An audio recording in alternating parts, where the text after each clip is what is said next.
우리는 이 에스더서 7장의 내용을 같이 좀 살펴보려고 합니다. 그런데 이 에스더서 7장의 내용을 오늘 주일 여러분들과 함께 나누게 된 것이 저는 참 묘하다 하는 생각을 개인적으로 했습니다. 왜냐하면 원래 이 에스더서 7장은 지난주에 설교할 본문이었습니다. 에스더서 강의를 쭉 하면서 원래 일정대로라면 8월 첫째 주일 설교 본문이 에스더서 7장이었습니다.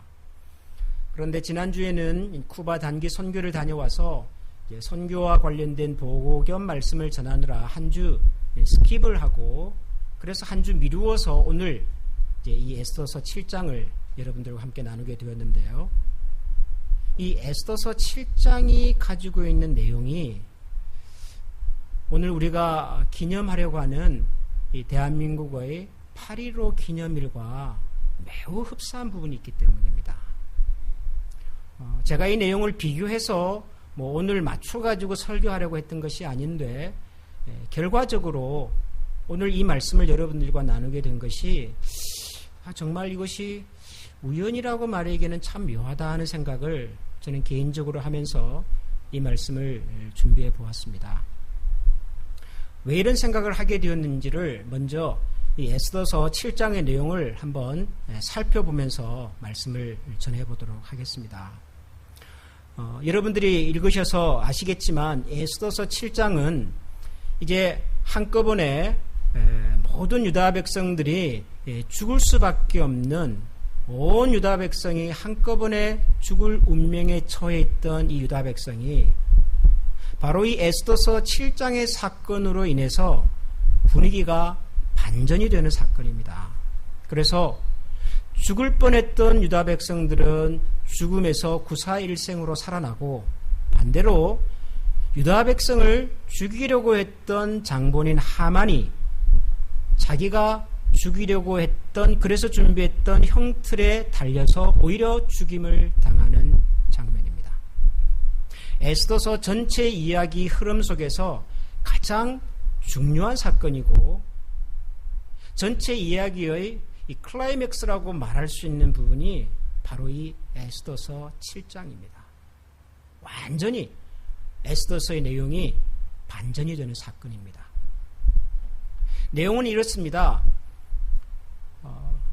에스더 왕후에게 너의 소원이 뭐냐? 내가 나라의 절반이라도 들어주겠다고 했던 이 아하수에로 왕을 에스더 왕후가 두 번째 잔치를 준비해서 초청을 하지요. 오늘 에스더서 7장은 에스더 왕후가 두 번째 준비했던 잔치에 참여했던 아하수에로 왕과 하만 사이에서 일어났던 일입니다.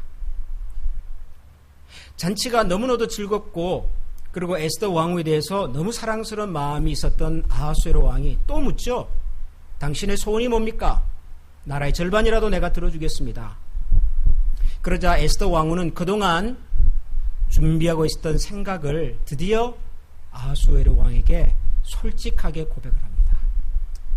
그는 아하수에로 왕에게, 임금님, 정말 당신이 나의 소원을 들어줄 마음이 있으시다면 저와 저의 가족과 저희 동족의 목숨을 좀 구해주십시오. 굉장히 충격적인 얘기를 합니다. 지금 나와 내 가족과 우리 동족이 죽을 위기에 처해 있습니다. 이대로 놔두면 나와 내 가족과 우리 민족이 다 죽을 수밖에 없는 엄청난 위기 앞에 저희들이 놓여 있습니다. 이 말을 들은 아하수에로 왕이 깜짝 놀라서 에스더 왕에게 묻습니다. 아니 도대체 누가 감히 왕후인 당신과 당신의 가족과 당신의 동족의 목숨을 해하려고 한단 말이요? 도대체 그 사람이 누구요? 그러자 에스더 왕후가 아하수에로 왕에게, 예, 임금님, 저와 저의 가족과 저희 동족의 생명을 해치려고 하는 사람은 바로 이 악한 하만입니다 라고 하면서 그 자리에 있었던 하만을 지적합니다.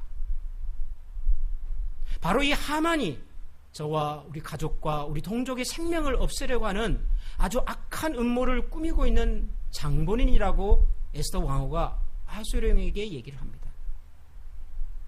그 말을 들은 아하수에로 왕이 화가 나서 이 하만이라고 하는 사람을 이제 벌하는.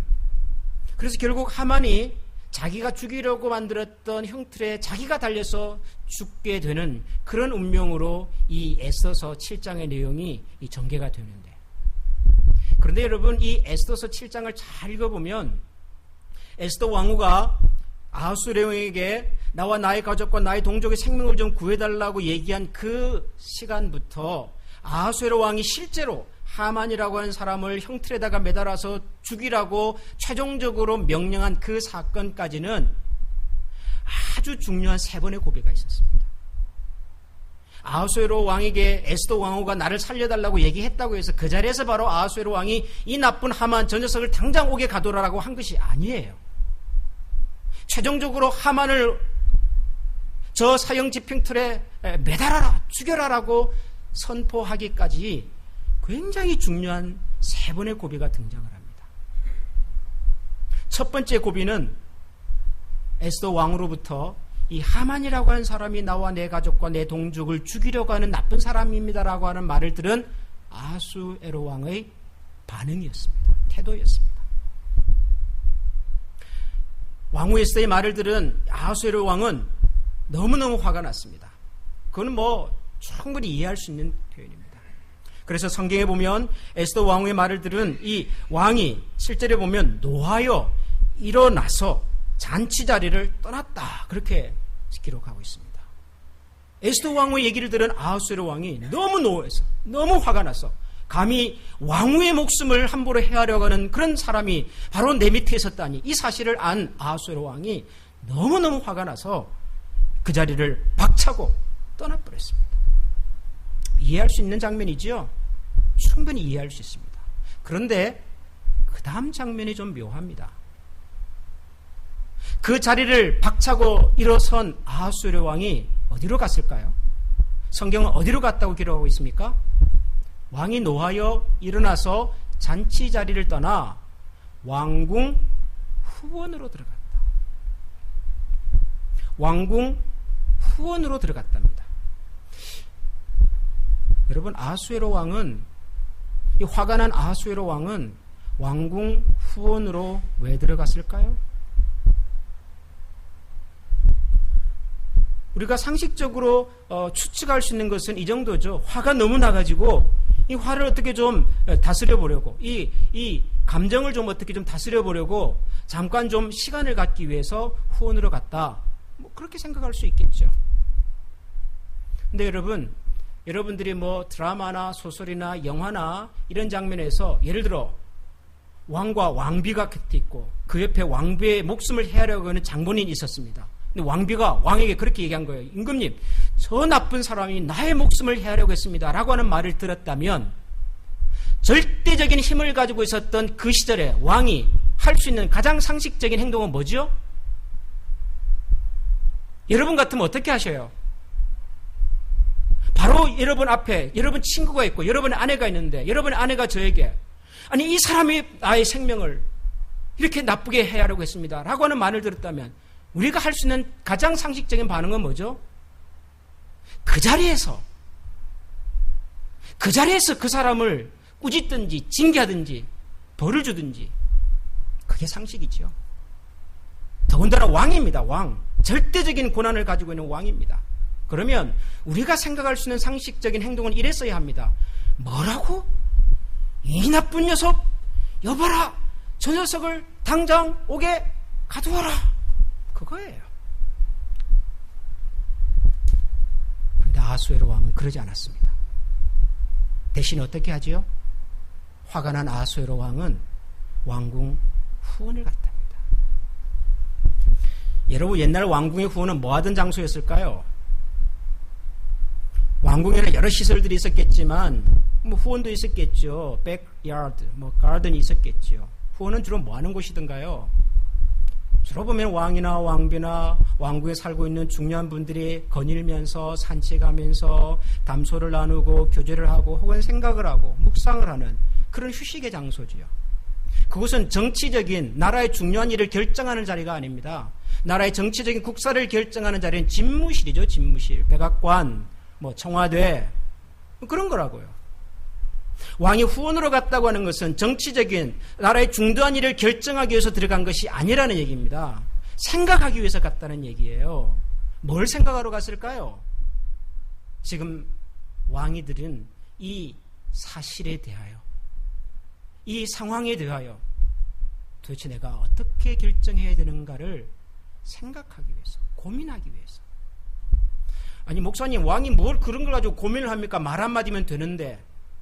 여러분, 그러기에는 이 에스더서에 등장하는 하만이라는 사람의 위치가, 지위가 만만하지가 않습니다. 하만이 누구죠? 아수에로 왕 다음 가는 나라의 실력자입니다. 그리고 하만은 아수에로 왕에게 절대적인 충성과 헌신과 복종을 했던 아주 충성스러운 신하입니다.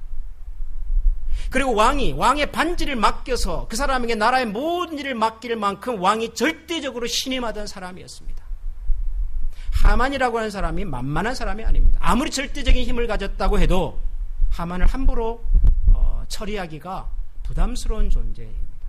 더군다나 여러분, 하만이 준비했던 그 일은 사실은 왕이 허락한 일입니다.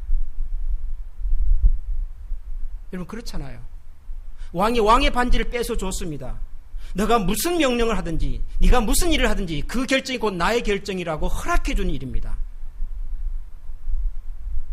하만의 한 행동이, 준비한 일이 아무리 나쁘고 악한 일을 할지라도 그 일에 대한 최종적인 책임은 누구에게 있어요? 왕에게 있는 겁니다. 이런 상황에서 하만이 왕비를 죽이려고 했다는 사실을 들었다고 하더라도 그 자리에서 하만을 당장 옥에 가두기에는 굉장히 부담스러울 수 있는 상황이었다. 그래서 아하수에로 왕이, 화가 난 아하수에로 왕이 집무실로 간 것이 아니라 후원으로 들어갑니다. 후원에서 무슨 생각을 했는지 알 수는 없으나 아마 이렇게 추정해 볼 수가 있습니다. 여러 가지 플랜 A, B, C를 생각했을 것 같아요. 플랜 A, 저 녀석 가만두지 않겠어. 당장 내가 돌아가서 저 녀석을 감옥에 가두고 혼을 내야 되겠어. 그런 생각을 했을 수 있죠. 플랜 A. 플랜 B, 그러나 하만이 가지고 있는 이 영향력이 만만치가 않은데 내가 지금 여기서 섣불리 하만을 벌줬다가 혹시라도 하만을 따르던 사람들이 역모라도 일으키면 어떡하나. 이걸 좀 신중하게 해야 되겠구나. 그런 생각을 할 수도 있었겠죠. 플랜 B. 플랜 C. 그런데 만약에 내가 하만을 벌을 주면 결국 내가 허락한 일에 대한 또 처벌이 되는 건데, 그러면 나의 명령을 내가 경면으로 거스리는 것이 되는데, 그럼 나의 위상, 나의 권위는 어떻게 되는 거지? 이번에는 그냥 살짝 묻어두고 그냥 지나가는 것이 좋을까? 플랜 C. 아마 여러 가지 플랜 A, B, C를 생각을 했을 거라고요. 여러분, 이것이 에스더서 7장의 이야기가 전개되는 과정에서 첫 번째 등장하는 고비였습니다. 아하수에로 왕이 후원에서 무슨 생각을 가지고 어떤 결정을 하고 돌아왔을지에 대해서 에스더서의 내용은 우리가 알고 있는 내용과 완전히 달라질 수 있습니다.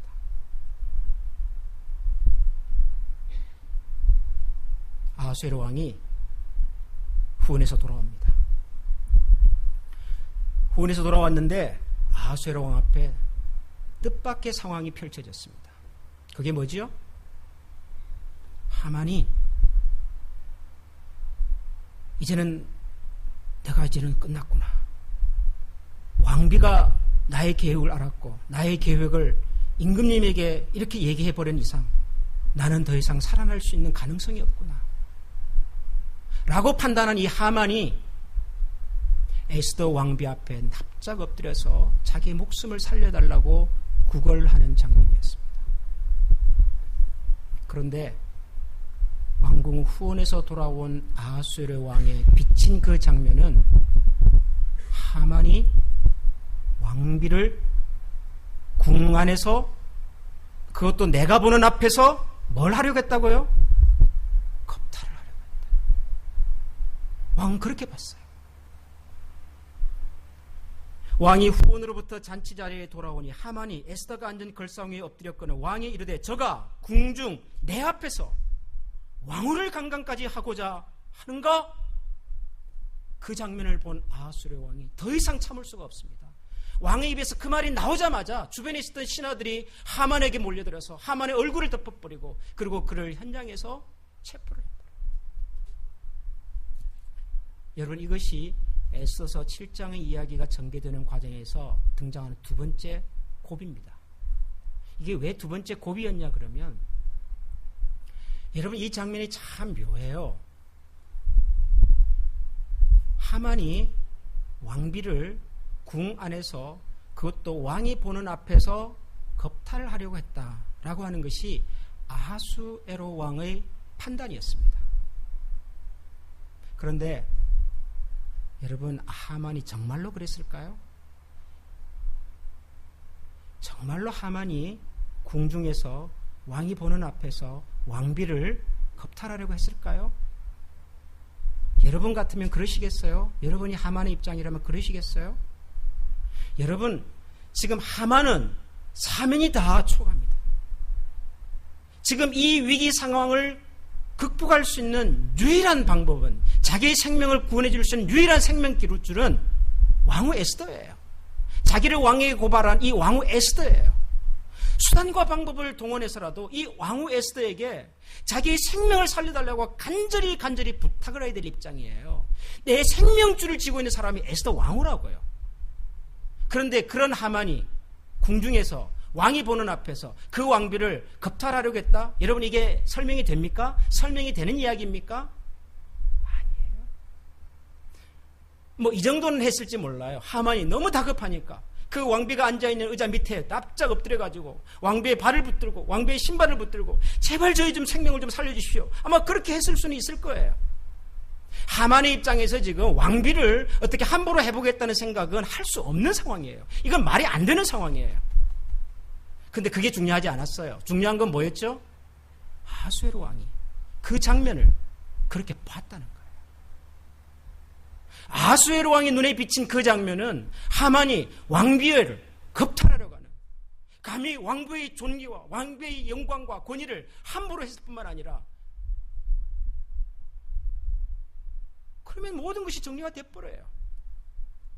아하수에로 왕이 왕궁 후원에서 무슨 생각을 갖고 왔는지는 몰라요. 성경은 그것을 기록하지 않아요. 플랜 A를 따라서 하만을 옥에 가두려고 했는지, 플랜 B를 따라서 좀 벌을 주기는 줘야 되겠는데 좀 좋은 방법으로 주려고 했는지, 아니면 플랜 C를 따라서 이번에는 대충 넘어가려고 했는지 몰라요. 몰랐지만은 하만이 왕비 앞에 엎드려서 왕비를 겁탈하고 있다고 생각하는 순간 후원에서 가졌던 생각은 다 소용이 없어요. 아무것도 중요하잖아요. 그의 눈앞에 비친 것은 딱 한 가지밖에 없어요.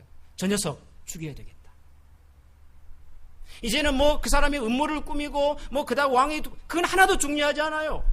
왕과 왕비를 모독하고 왕과 왕비의 생명을 해하려고 했다고 하는 그 사실밖에 남지 않는 거예요.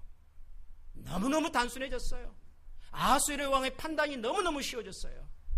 그래서 아하수에로 왕이 그렇게 얘기하는 순간, 제가 감히 궁중에서, 그것도 내 앞에서 왕비를 겁탈하고 하다니, 그 말이 나오는 순간 주변에 있었던 신하들이 하만을 에워싸고 그의 얼굴을 뒤덮고 현장에서 그를 체포합니다.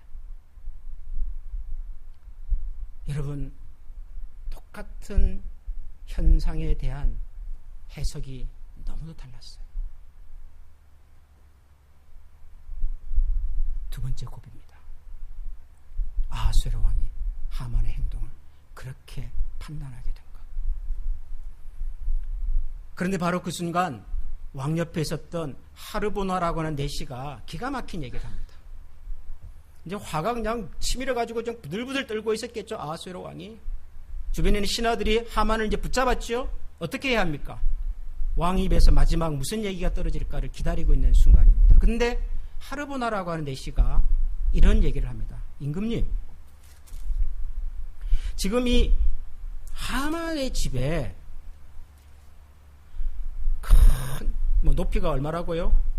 50규빗. 50규빗이면요, 이 성경에서 규빗이라고 하는 것은 사람의 팔꿈치에서 손끝까지 거리가 한 규빗이에요.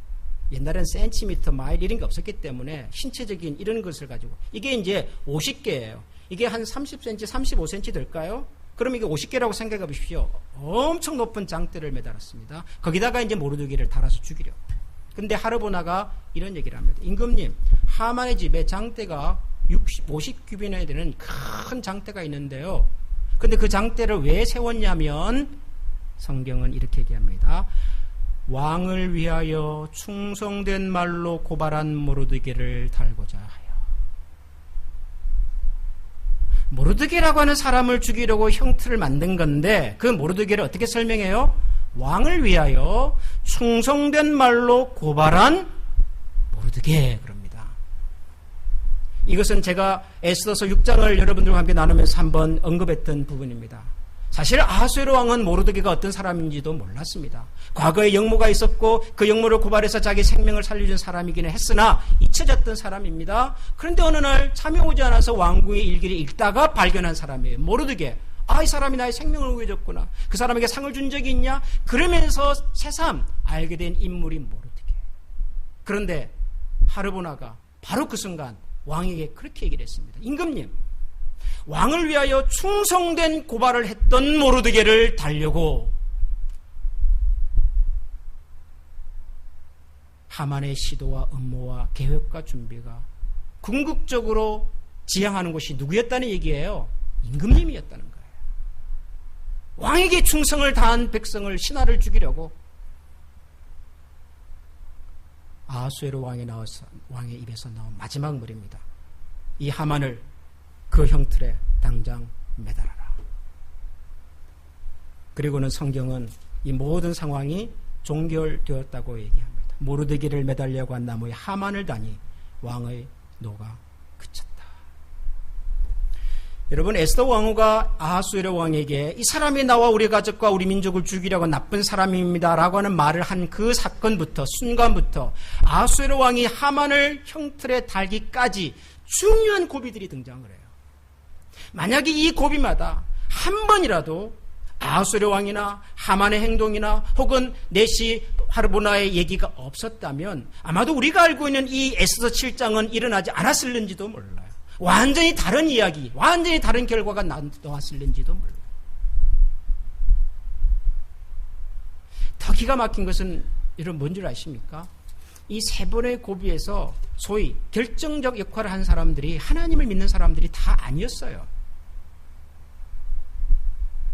첫 번째 고비, 아하수에로 왕이, 화가 난 아하수에로 왕이 왕궁 후원으로 가서 고민에 빠집니다.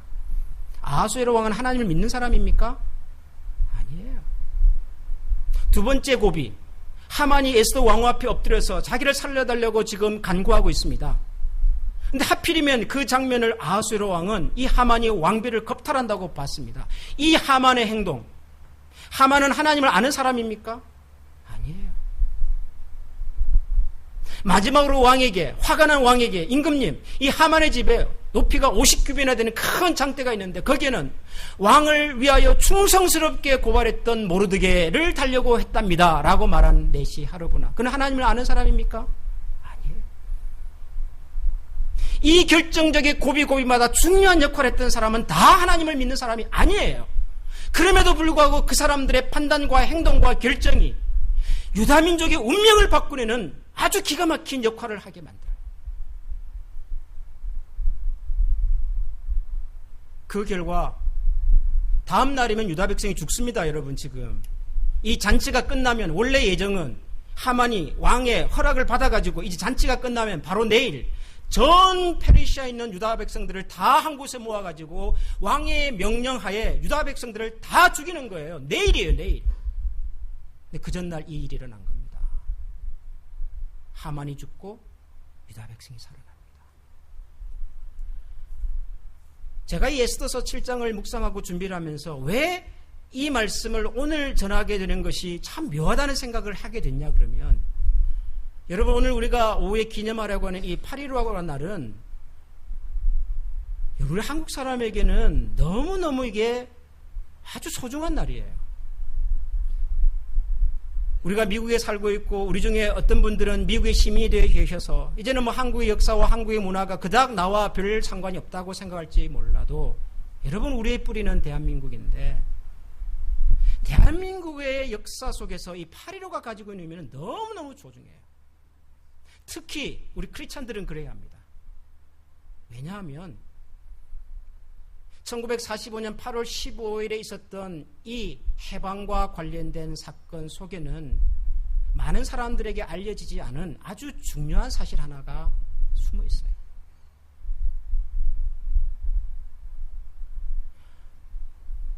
일본이 제국주의 야심을 가지고 동남아 여러 나라들을 하나씩 점령해 가다가 1910년 이제는 조선을 강제로 찬탈을 해서 식민 통치를 시작을 했습니다. 그런데 이 일본이 식민 통치를 강화해 가다가 어느 순간 아마 좀 더 이 통치를 강화해야 되겠다고 하는 판단을 했던 것 같아요. 왜냐하면 이 일본이란 나라가 섬나라인데 중국하고도 전쟁을 하지요. 그 다음에 또 소련도, 러시아도 있지요. 나중에 미국하고도 전쟁을 하지 않습니까? 이 한 나라가 여러 나라하고 전쟁을 해야 되는 이런 상황 속에서 이 식민 통치를 더 강화시켜야 되겠다고 하는 판단을 합니다. 그러기 위해서 제일 먼저 타겟을 삼은 사람들이 누구냐 그러면은 조선에 있는 기독교 신자들이었어요. 왜냐하면 이 식민 통치를 더 강화하는 과정에서 가장 골치 아픈 사람들이 크리스찬들이었어요. 교회였어요. 예를 들어서 1919년 3월 1일 기미 독립선언 때 민족 대표 33인이 대한민국의 독립을 선언하는 이 현장에 여러분 33명 중에 16명이 크리스찬들이었어요. 그 당시 조선에 있는 크리스찬의 분포는요, 전 국민의 3%였습니다. 근데 독립선언을 주도한 33명 대표의 절반이 크리스찬들이었어요. 아시다시피 만세운동을 지도했던 많은 사람들이 교회 아니면은 기독교 학교 아니면 크리스찬들이었어요. 일본 입장에서는 눈에 가시 같은 존재입니다. 그런데 이 크리스찬들은 또 함부로 할 수가 없는 거가 선교사들의 비유를 받고 있어요. 그 당시 조선에 파송되었던 선교사들은 주로 미국이나 영국이나 캐나다나 유럽의 이런 강한 나라에서 파송된 선교사들입니다. 이 선교사들이 교회를 세우고 교회에서 설교를 하고 그 교회에 조선의 기독교 신자들이 있는데 이 교회를 함부로 할 수가 없는 거예요. 이 선교사들을 함부로 할 수가 없는 거예요.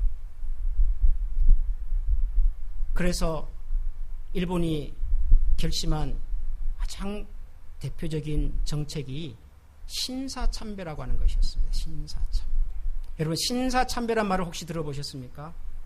한국의 크리스찬인데 신사참배를 모른다. 죄송한 말이지만 좀 부끄러워하셔야 합니다. 우리 아버지가 누군지 우리 어머니가 뭐는지 모른다고 말하면 그 부끄러운 일인 것처럼 한국 기독교와 관련해서 신사참배라고 하는 단어를 모른다면 그건 좀 부끄러워해야 될 일입니다. 왜냐하면 우리 한국 교회는 하나님 앞에서 전 교회가 큰 범죄를 저지른 과오가 있기 때문입니다. 신사는 일본의 건국 신, 천조 대신이라고 부릅니다. 한문으로. 이 신을 섬기는 사당입니다. 일본의 황제는 천조 대신의 직계 후손이라고 믿습니다. 지금도 그렇게 믿는지는 모르지만 과거에는 그랬습니다. 일본의 황제는 하늘에서 내려온 신의 후손입니다. 신입니다. 그래서 천조 대신과 일본의 천황을 섬기기 위해서 만든 사당이 신사입니다. 일본에는 곳곳에가 있었지만 조선 땅에도 그것을 만들기 시작했습니다. 대표적으로 남산에다가 세웠습니다. 남산에다가 여의도 면적의 3배에 거치는 큰 광장을 만들고 그 신사를 만들고 거기에 모든 조선 사람들이 절하라고 명령했습니다. 조선 사람들은 다 했습니다. 할 수밖에 없는 게 총과 칼로 위협하는데 안 할 재간이 없죠. 근데 안 하던 사람들이 있었습니다. 누구였을까요? 누구였을까요? 크리스찬들. 크리스찬들은 다른 거는 몰라도 신사참배는 할 수 없다고 생각했습니다. 왜냐하면 성경은 분명하게 내 앞에 다른 신을 두지 말라. 그 앞에 절하지 말라. 하나님께서 우리에게 주신 준엄한 명령 속에 우상을 숭배하지 말라는 내용이 있었기 때문에 교회가 안 하려고 했습니다.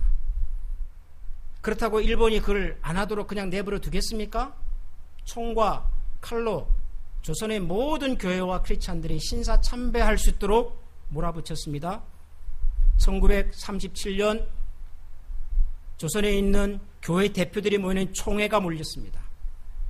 그리고 그 총회에는 일본의 경찰과 군인이 동원이 됩니다. 회의장 주변에는 총과 칼로 무장한 일본 군인들이 도열해 있고 그 총회에 참석한 목사님들과 장로님들과 서양의 선교사님들 양옆에는 일본의 형사들이 2명씩 앉았습니다.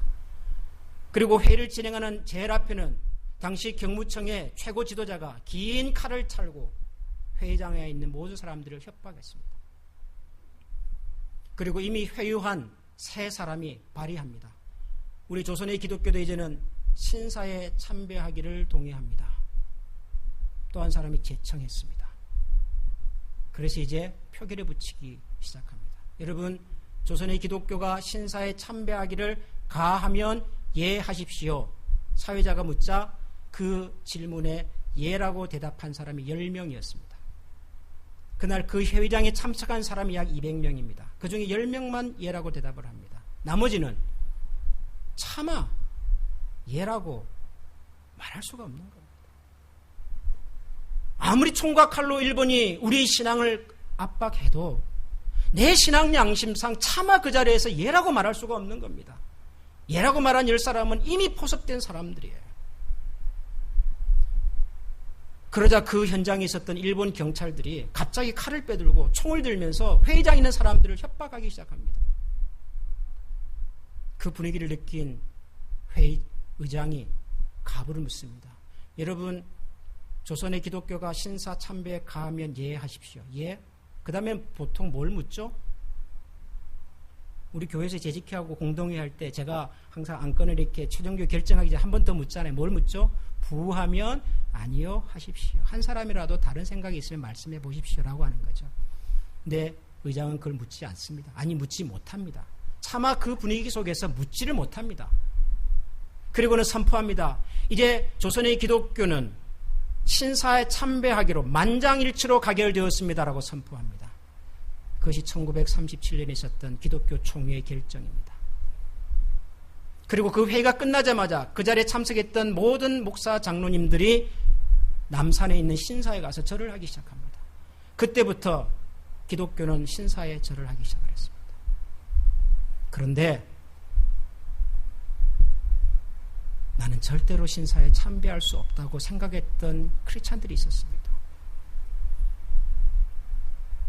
내가 죽어도, 내가 이 자리에서 내 생명이 끊어져도 하나님께서 거부하신, 하나님께서 하지 말라고 하신 신사 참배는 저는 할 수 없습니다 라고 끝까지 고집했던 사람들이 있었습니다.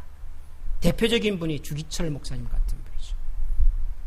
그리고 어른들이 한번 읽어보셨을 법한 죽으면 죽으리다라고 책을 쓰셨던 안이숙이라고 하는 여자분이십니다. 그리고 우리 교단, 우리 교회가 소속되어 있는 이 재미 예수교 장로회 고신이라고 하는 한국의 이 교단을 처음에 시작했던 한상동이라고 하는 목사님.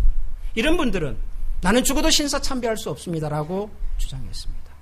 일본의 경찰이 그런 사람을 가만두지 않았습니다. 다 검거합니다. 다 옥에 가둡니다. 그리고 옥에서 검거되었던 사람 50명이 순교했습니다.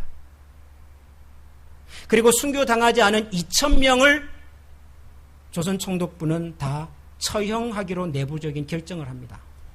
2,000명의 투옥된 신사참배 반대자들을 하루아침에 다 사형 집행하기로 결정해 두었습니다. 여러분, 그날이 언제인 줄 아십니까? 조선 총독부가 가두었던 2,000여 명의 신사참배를 반대하던 사람들을 한꺼번에 사형 집행하기로 했던 날이 언제인 줄 아십니까? 1945년 8월 17일입니다.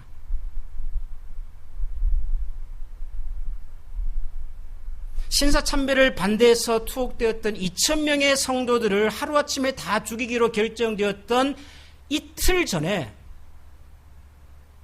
일본의 천황이 라디오 방송에서 항복한다고 얘기를 합니다. 이걸 우연이라고 말하기에는 너무도 기가 막힌 사건이고 다시 생각을 해보고 다시 생각을 해봐도 소름 끼치는 이야기입니다. 여러분, 대한민국의 해방은 엄밀한 의미에서 우리가 싸워서 얻은 것은 아닙니다. 우리가 3.15 독립운동도 하고 만주에서 독립군들이 투쟁도 하고 하긴 했으나 그래서 우리가 쟁취한 것이 아닙니다.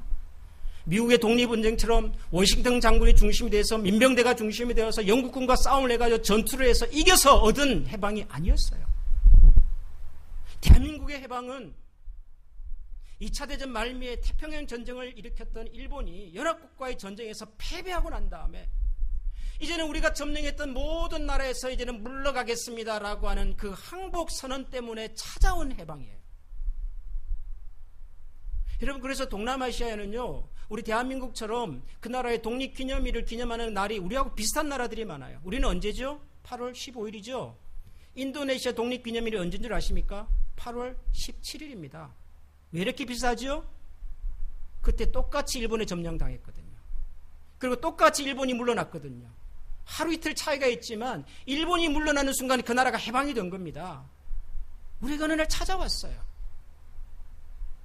우리가 별로 노력하지 않은 것 같아요. 그런데 그것이 어느 날 우연히 찾아왔다고 말하기가 너무 어려운 거예요. 왜냐하면 만약에 그 일본의 천황의 항복선언이 이틀만 늦었어도, 내 목숨이 없어져도 나는 하나님 앞에서 이 약속을 저버릴 수 없겠다고 말했던 2,000명의 성도들이 죽어야 했던 날이라고. 저는 에스더서 7장을 보면서 이것이 오래전 이스라엘의 역사 이야기지만 이것이 오늘도 우리가 살아가는 우리의 이야기라는 생각이 그래서 드는 거예요. 아하수에로, 하만, 네시하르보나 다 하나님을 모르는 사람들입니다. 그분들이 어떤 생각과 어떤 입장에서 그런 판단과 결정을 했을는지를 모르나 그들의 판단과 행동이 하나님의 백성을 지켜가시겠다고 하는 하나님의 계획과 의지를 구현하는 일에 결정적인 역할을 하더라고요. 왜 하필이면 일본의 천황은 8월 15일 날 항복 선언을 했을까요? 아니, 이틀 있다가 할 수도 있잖아요. 일주일 있다가 할 수도 있잖아요. 왜 하필이면 8월 15일이었을까요? 하나님께서 대한민국의 교회와 하나님 앞에서 신앙의 양심을 지키려고 했던 그 사람의 생명을 지키기 위한 하나님의 주권적인 개입은 아니었을까요? 그렇게 볼 수 있는 여지는 없는 걸까요? 그런 생각을 하면 하나님의 개입이라고 하는 것이, 하나님의 그 주관하심이라고 하는 것이 때로는 소름 끼칠 정도로 무서워요. 그 하나님이 지금도 살아계신 하나님이십니다. 그 하나님이 지금도 저와 우리의 인생과 운명을 책임져 주시는 하나님이십니다. 그래서 우리의 기도의 폭과 기도의 관심을 우리가 많이 넓혀야 되겠다는 생각을 해요. 왜냐하면 하나님은 하나님을 아는 사람들을 통해서도 역사하시지만 하나님은 하나님을 모르는 사람들의 판단과 결정을 통해서도 하나님의 일을 하시니까. 저는 트럼프 대통령을 위해서 우리가 기도 많이 해야 된다고 주장하는 사람입니다.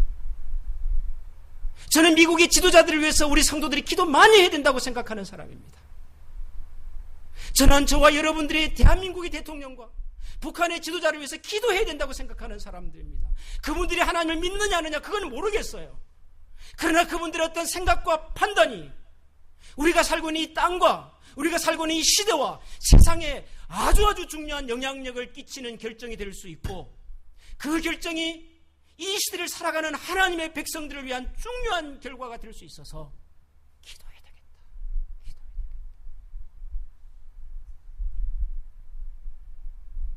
8.15를 기념해야 합니다. 8.15가 우리 민족에 찾아온 해방의 날이라서도 기념해야 하지만 우리나라의 역사 속에 하나님의 주권적인 개입의 흔적 같아서 이 나라를 우리가 잊어서는 안 된단 말이에요. 그날이 없었으면 여러분, 대한민국의 교회는 어떻게 됐을 것 같아요? 목숨이 두려워서 신사 앞에 가서 절할 수밖에 없었던 교회가 되지 않았겠냐고요. 우리가 그런 교회의 후손일 수밖에 없지 않았겠냐고요. 우리가 그런 부끄러운 역사를 가지고 살 수밖에 없는 사람들이었지 않겠냐고요. 하나님이 그걸 막아주셨어요. 하나님께서. 사랑하는 성도 여러분, 우리의 기도와 관심의 폭을 넓히십시다. 하나님이 지금도 살아서 우리가 살고 있는 이 미국과 미국의 지도자들을 하나님께서 긍휼히 여기시고 그들에게 온전한 판단을, 그들이 바른 결정을 할 수 있도록 여러분 기도해 주십시오.